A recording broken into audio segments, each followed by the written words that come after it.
ધમાકેદાર રોકાણ આજે પણ હજી યથાવત છે। ડિસેમ્બરમાં પણ રોકાણકારોની પહેલી પસંદ મ્યુચ્યુઅલ ફંડ જ બન્યું છે। કેવા રહ્યા છે આંકડા, માહિતી લઈએ સહયોગી આરતી પાસેથી। આરતી, જણાવો કે શું છે વિગત ખાસ? તો જી, ખાસ કરીને મ્યુચ્યુઅલ ફંડ ડેટાની વાત કરીએ તો ડિસેમ્બર મહિનાના ઘણા સારા આંકડા આપણને જાહેર થતા દેખાયા છે। ધમાકેદાર પરફોર્મન્સ આપણને મ્યુચ્યુઅલ ફંડ તરફથી બનતું દેખાયું છે। પહેલીવાર મ્યુચ્યુઅલ ફંડ ઇન્ડસ્ટ્રીઝનું AUM એટલે અસેટ અંડર મેનેજમેન્ટની વાત કરીએ તો તે 50.78 લાખ કરોડને પાર પહોંચતું આપણને દેખાયું છે। ડિસેમ્બરમાં ઇક્વિટી ફંડ્સમાં 9.5%નો ઉછાળો આપણને મંથ ઓન મંથ ધોરણે જોવા મળ્યો છે અને રોકાણકારોની પહેલી પસંદ જે છે તે આપણને સ્મોલ કેપ ફંડ જે છે તે રહેતા દેખાયા છે। ડિસેમ્બર મહિનામાં મિડકેપમાં રોકાણ ઘટ્યું છે, પણ ખાસ કરીને સ્મોલ કેપ ફંડમાં રોકાણ જે છે તે આપણને વધતું જોવા મળ્યું છે અને SIPની વાત કરી લઈએ તો ત્યાંથી રોકાણ પણ રેકોર્ડ ઊંચાઈ પર પહોંચતું દેખાયું છે અને લગભગ 17,600 કરોડની આસપાસ આપણને SIPથી રોકાણ જે છે તે આપણને આવતું દેખાયું છે। વાત કરી લઈએ ખાસ કરીને AUM કેટલું રહેતું દેખાયું છે મ્યુચ્યુઅલ ફંડ રિપોર્ટ આપણે જ્યારે જોઈ રહ્યા છે તો સપ્ટેમ્બર મહિનામાં AUM જે છે તે 46.58 લાખ કરોડ પર હતું, જે ડિસેમ્બરમાં 50 લાખ કરોડને પાર આપણને પહોંચતું દેખાયું છે।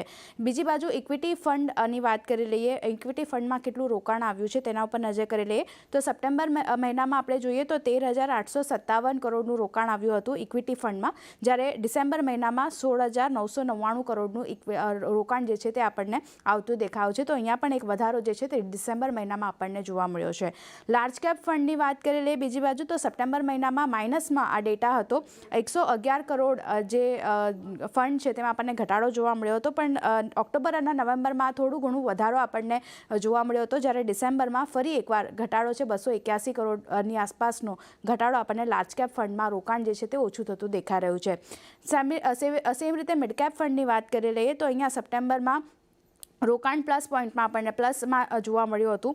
ઓક્ટોબરમાં 2,409 કરોડનું રોકાણ આપણને આવતું દેખાયું હતું, જ્યારે ડિસેમ્બરમાં 1,393 કરોડનું રોકાણ આપણને મિડકેપ ફંડમાં આવતું દેખાયું છે। સ્મોલ કેપ ફંડની વાત કરીએ તો અહીંયા રોકાણ આપણને વધતું જોવા મળ્યું છે। સપ્ટેમ્બરમાં જે 2,678 કરોડ પર હતું તે ડિસેમ્બરમાં વધી અને 3,857 કરોડની આસપાસ આપણને સ્મોલ કેપમાં રોકાણ જે છે તે આપણને વધતું જોવા મળ્યું છે। તો રોકાણકારોએ પસંદગી પોતાની સ્મોલ કેપ પર વધારે રાખી છે।